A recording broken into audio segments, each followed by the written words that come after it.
Nakatakdang ipagdiwang ng Chinese-Filipino community ang Chinese New Year sa February 10. Alamin natin ang gagawin nilang paghanda sa report ni Bien Manalo. Live, Rise and Shine, Bien. Yes, Dayan, ilang tulog na lang Chinese New Year na.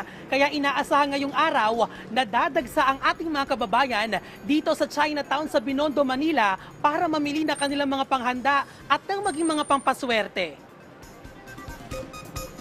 Mula Tondo, maagang nagtungo sa Chinatown si Ruby Valenya para mamili ng mga pagkain at Lucky Charm para sa nalalapit na Chinese New Year. Naging tradisyon na kasi ng pamilya ni Ruby ang maglagay ng mga pampaswerte tuwing Chinese New Year.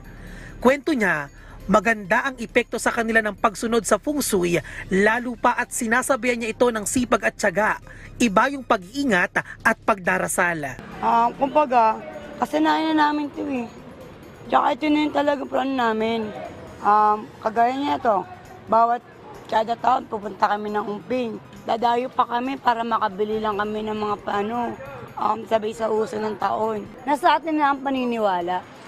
Nasa atin na yung talagang aasa tayo. Hindi, kumbaga tayo pa rin ang kikilos para sa ating dumating ang swerte. Hindi rin mawawala sa hapagkainan tuwing Chinese New Year ang mga bilog-bilog na prutas na pinaniniwala ang nagdadala rin ng swerte. Ayon sa ilang nagtitinda ng prutas, inaasahang simula ngayong araw ay dadagsa ang mga mamimili. Ngayong araw po at bukas, mabili. Kasi alay na ng date 9. Kaya ngayon mabili na.